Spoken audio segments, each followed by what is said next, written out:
ഈനാന്ന് കൊത്തുന്നില്ല കയ്യുമ്പേൻ എടുക്കുന്നല്ല പണ്ടാരം 2 പുല്ലനെങ്കും കിട്ടിയാൽ മതിയായിരുന്നു. ഇങ്ങനെല്ലാം നടന്നാ മതിയാ? പിന്നെ ബോഡിയെല്ലാം സെറ്റ് ആക്കണ്ടേ? ജിമ്മിന് പോകാൻ തുടങ്ങിയാലോ? ജിമ്മിനാ എന്തിനായി? ജിമ്മിനോട്ട് അറ്റാക്ക് വരാൻ വേണ്ടിട്ടോ? ഇപ്പൊ ജിമ്മിനൊന്നും ഒരിക്കലും അറ്റാക്ക് ആണ്, പൈസയും കൊടുത്ത് അറ്റാക്ക് വരുത്തിക്കാണ്. എടാ എന്നാ പിന്നെ നമുക്ക് 2 സൈക്കിൾ വാങ്ങിയിട്ട് രാവിലെ 5 കിലോമീറ്റർ ചവിട്ടിയാലോ? സൈക്കിളാ? ഇതിന് വെറുതെ പൈസ കളയുന്നു. 2 മൂല കൂടെ എല്ലാം മടുക്കും വേഗം.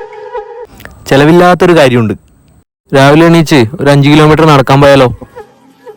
എന്തിനിട്ട് നടന്നിട്ട് 1000 കടി കൊള്ളാണ് എന്നിട്ട് അതിന് ഹോസ്പിറ്റലിൽ പൈസ കൊടുക്കാൻ വേറെ പണിയില്ലെങ്കിൽ.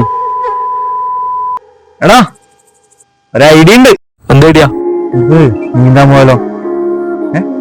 അത് നല്ലൊരു ഐഡിയ ആവും. നമുക്ക് നാളെ തന്നെ പോകാൻ തുടങ്ങാം. എടാ ചെറിയൊരു പ്രശ്നമുണ്ട്. എന്ന് ടോട്ടലും ഹോട്ടലും നീന്താൻ പറ്റൂല, മസ്തിഷ്ക ജ്വരം വരും. നമുക്ക് സ്വിമ്മിംഗ് പൂളിൽ തന്നെ പോവാം. നായിന്റെ പോലെ നിന്റെ അച്ഛൻ പഠിച്ചതാ സ്വിമ്മിംഗ് പൂള്. ഈ മോനോടൊന്നും ചോദിക്കാൻ പോയി എന്നെ പറഞ്ഞാൽ മതി.